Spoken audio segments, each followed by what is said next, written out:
Boa tarde, estamos mais uma vez aqui na nossa live para a atualização dos números de casos confirmados, suspeitos de Covid-19 em nosso estado do Amazonas.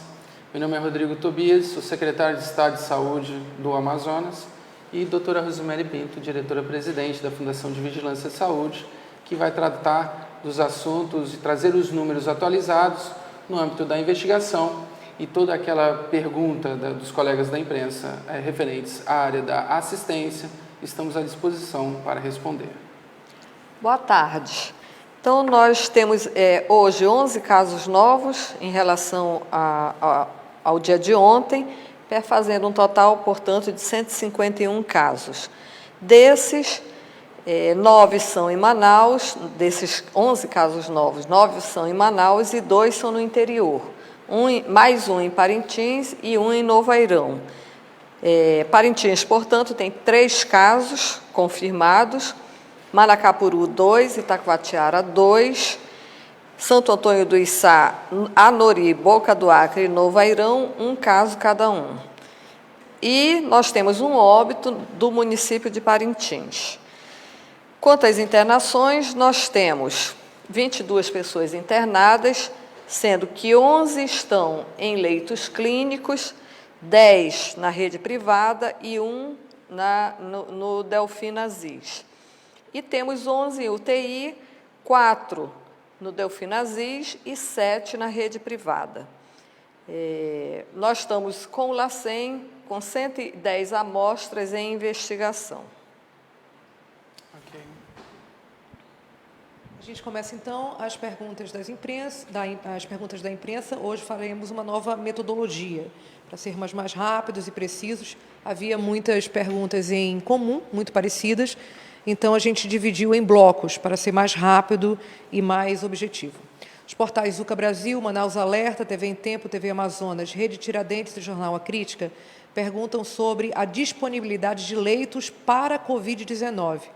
Houve um veículo de comunicação que teria divulgado que 61% dos leitos estavam ocupados. Isso não ficou muito claro, secretário, se é 61% de Covid ou do total de leitos do Amazonas. Mas o senhor pode explicar.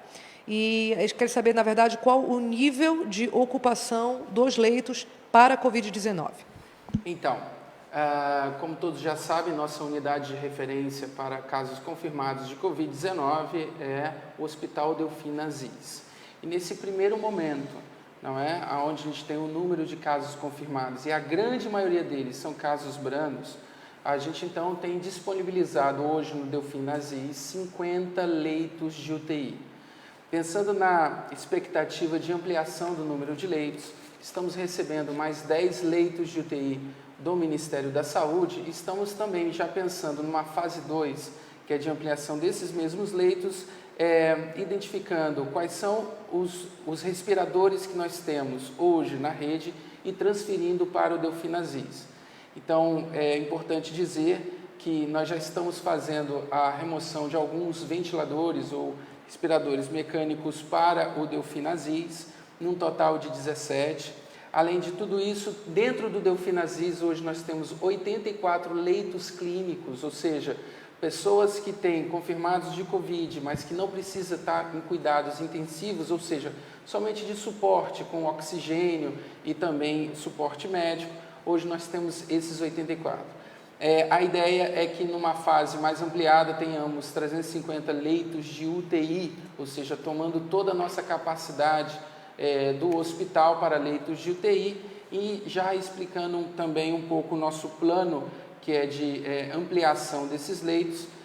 Estamos hoje com um plano, com uma ideia de fazer hospitais de campanha nos arredores do Hospital Delfim Aziz, disponibilizando aí mais 200 leitos clínicos. Portanto, nós temos sim uma taxa de ocupação alta, mas dada a essa característica, estamos de fato trabalhando com a rede de saúde, ou seja, todos os hospitais pronto-socorros e os SPAs, para a identificação desses casos confirmados e somente encaminhados por meio de remoção das nossas ambulâncias, casos confirmados que precisam de suporte para o Delfim Aziz. Essa informação de 61% de taxa de ocupação, eu acho que não me chegou essa informação, né, do jornal O Globo, e a gente precisa entender que isso aqui ele está fazendo uma inferência com relação ao estado inteiro.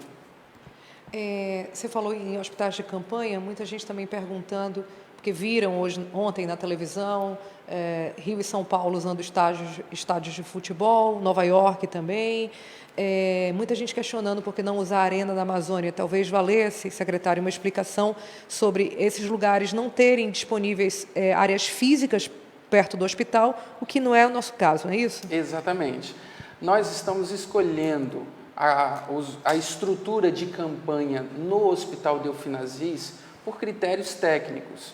Por exemplo, no Hospital Delfim Aziz nós temos toda a rede de gases, nós temos rede elétrica, nós temos a questão do esgoto. Então, tudo isso entram como critérios técnicos para poder a gente escolher, então, que lugar é melhor para a gente, de fato, ocupar e oferecer, então, esses leitos clínicos para aqueles que precisam. Então, nessa lógica, a gente já tem conversado tanto com iniciativa privada, também com as Forças Armadas, para a gente, então, oferecer esse conjunto de estrutura de campanha, caso seja necessário. Segunda pergunta era justamente essa, aumento de casos em abril e maio, que certamente virão, infelizmente, pelas estatísticas de outros lugares, né?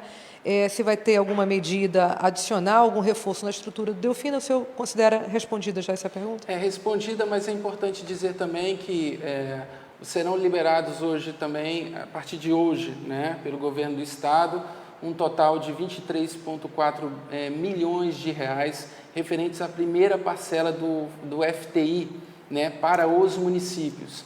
E o critério que vai ser utilizado, o uso desse recurso pelos municípios, todas as ações, né, seja a compra contratação de RH, compra de insumos, compra de EPI. Então, esse recurso vai ser distribuído para os municípios e, assim, mais 3 parcelas ao longo do ano serão disponibilizadas para as ações no interior. Além de tudo isso, também, hoje, no Hospital Delfim Aziz, iniciamos a contratação de pelo menos 600 profissionais de saúde a fazerem também as ações de saúde daqueles que precisarem de cuidados intensivos. Portanto, a gente já está num momento de contratação de RH, médicos intensivistas, enfermeiros intensivistas, fisioterapeutas, psicólogos, enfim, técnicos de enfermagem, não é? Todo um conjunto de especialidades para poder ofertar, então, esse cuidado para aqueles casos que, porventura, aparecerão no Delfim Aziz. Isso já num planejamento já para abril e maio, né? Até lá já teriam disponíveis, até o fim de abril. Sim, começa hoje o processo de contratação, né? Mas pensando que, mais tardar, semana que vem, até o dia 7 de abril, tenhamos já esses profissionais. Lembro que isso deve ser feito de forma paulatina.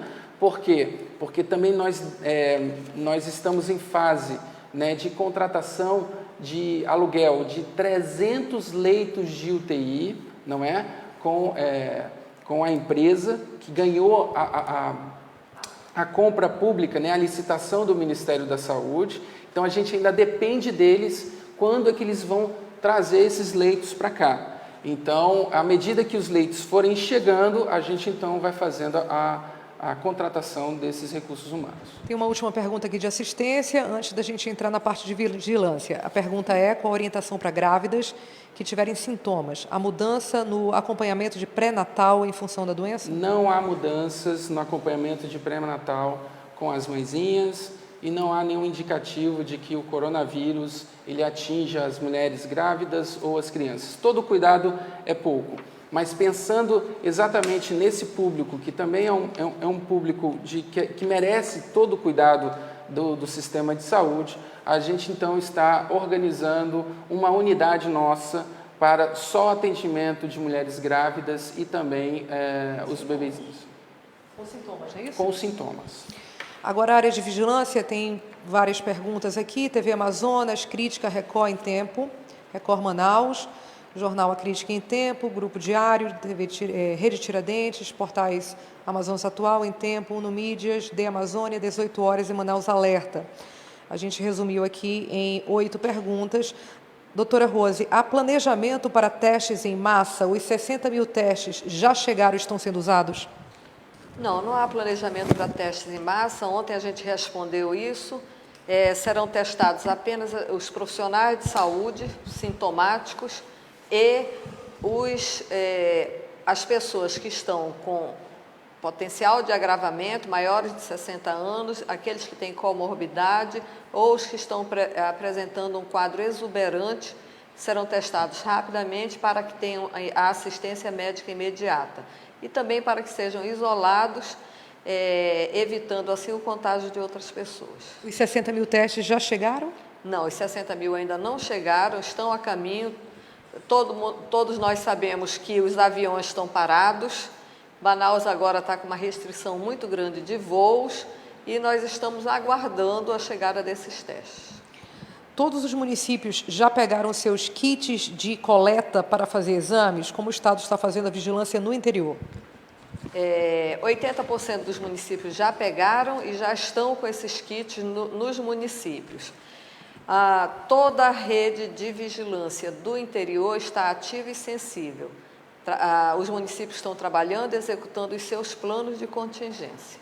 A CESAI fala em 13 casos suspeitos entre indígenas, dos quais um teria testado positivo lá no Alto Solimões. Procede essa informação? Nós não temos essa notificação. Falamos sobre isso ontem, nós não temos essa notificação. Resta informar que a saúde indígena é um subsistema de saúde do SUS, gerenciado pela Secretaria de Saúde Indígena do Ministério da Saúde. Portanto, eles estão executando o seu plano de contingência e, até agora, essa informação não chegou para nós. Ainda sobre saúde indígena, há ações de vigilância específicas nessa área e coletas de suspeito em Santo Antônio do Içá já foram feitas e processadas? E qual o resultado, se há algum indígena contaminado? Nós recebemos ontem 71 amostras de Santo Antônio do Içá, Maturá, Tefé e Tonantins, sendo que de Santo Antônio do Içá vieram 58 amostras, não apenas de indígenas e de não indígenas. Tiveram contato com o médico contaminado. Tiveram contato com o médico. Essas amostras estão em processamento no LACEN. Ainda não temos o resultado delas. Há uma pergunta também sobre o quadro de saúde do médico de Santo Antônio do Içá. Ele está bem? Está bem, está estável, em isolamento. Havia previsão para hoje dos primeiros resultados de tratamento com cloroquina. Pelo menos os jornalistas interpretaram assim. A Anvisa chegou a divulgar uma nota técnica ontem sobre dosagens para pacientes graves e protocolo de 6 dias. É diferente do procedimento aqui adotado no Amazonas? Já há algum resultado dos testes? Bom, como nós temos dito, nós estamos agora com 4 pacientes, até ontem eram 2, hoje já são 4 pacientes dentro do nosso protocolo de pesquisa no Delfinazis. E o primeiro paciente deverá ter coletada a amostra hoje. Agora, lembramos que nós estamos dentro de um protocolo de pesquisa. Várias amostras vão ser feitas. Esses pacientes estão graves, internados em UTI, o tratamento deles, portanto, é longo, né? Temos que aguardar a evolução desse tratamento e amostras serão coletadas e oportunamente serão informadas. É um protocolo de pesquisa, então nós não vamos ficar divulgando dados parciais dessa pesquisa. Com relação à Anvisa realmente soltou uma nota para tratamento, mas é tratamento no geral, não tratamento dentro de protocolos de pesquisa como que nós estamos fazendo aqui. Nós estamos aguardando maiores orientações da Anvisa, inclusive estão sendo fabricados em grande quantidade comprimidos de cloroquina para dispensação para que todos os estados possam tratar os casos graves. Então, ainda estamos aguardando tanto a chegada desses comprimidos de cloroquina quanto de orientações sobre como deverá ser feito esse tratamento. Quantas pessoas já podem ser consideradas curadas no Amazonas ou que não transmitem mais o vírus? 4 pessoas. Até ontem nós tínhamos uma, de ontem para hoje, 4 pessoas saíram desse período de quarentena. Alguma determinação para que os corpos das vítimas de Covid sejam cremados? O Estado que vai pagar essa cremação? Não, não há uma determinação.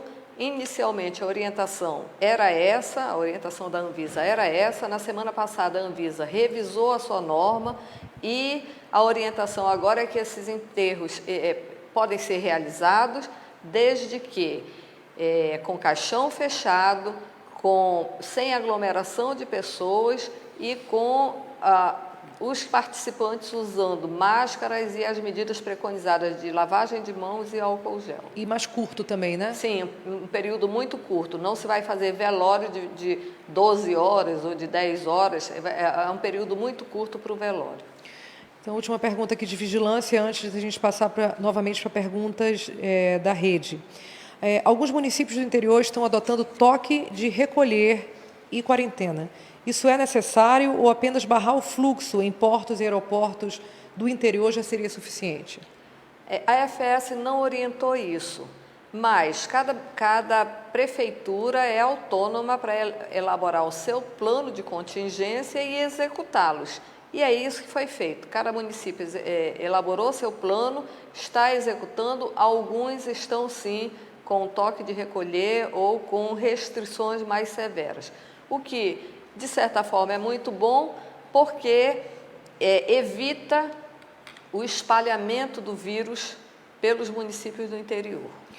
Agora nós separamos perguntas que têm a ver com assistência e também com vigilância, são de vários veículos. As principais são: tem caso de Covid em um médico do 28 de agosto, há 17 casos suspeitos em um hospital particular, e desses 4 teriam na UTI. Acho que vale novamente a explicação sobre contaminação de médicos versus a contaminação de médicos em ambiente de trabalho durante o exercício de suas funções, que isso às vezes não fica muito claro.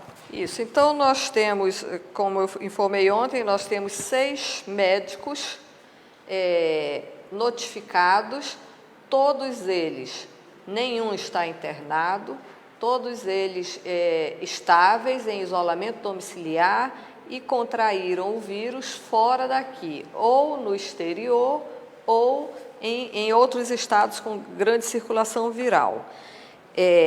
Com relação a se esse médico atendia no 28 de agosto ou não, os médicos eles trabalham com plantão em várias unidades. Então, eles trabalham tanto na rede pública quanto na rede privada. Então, a gente não vai focar aqui só na atividade que um determinado médico exerceu no 28 de agosto. O fato é que não tem nenhum registro comprovadamente que aquele médico que está contaminado tenha sido contaminado no exercício da profissão. Não tem essa evidência. Não temos.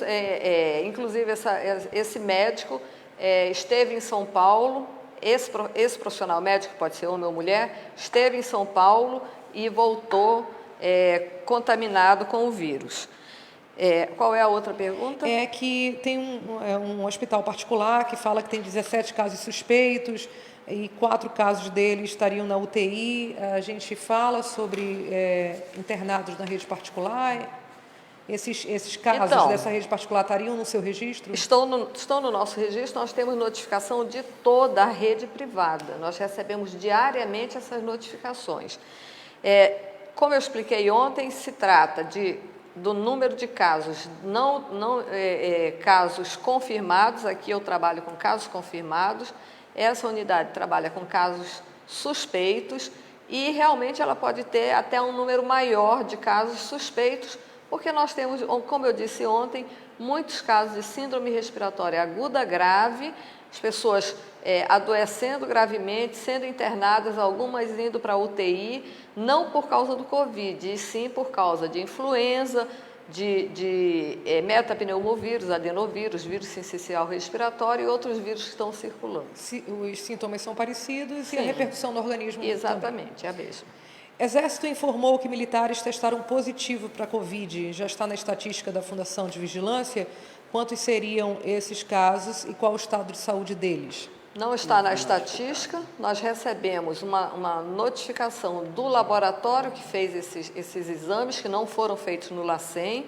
Nós temos a informação que são 4 casos positivos, mas ainda não foram notificados pelo Exército.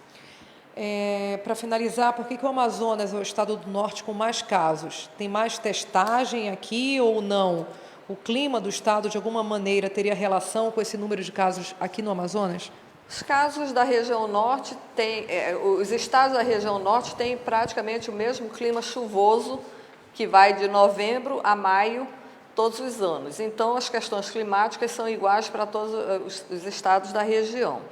Com relação ao Amazonas especificamente, nós temos uma excelente rede de vigilância epidemiológica, que é muito sensível, que notifica e que, com a notificação, nós vamos investigar e identificar quem realmente atende definição de caso para fazer coletas.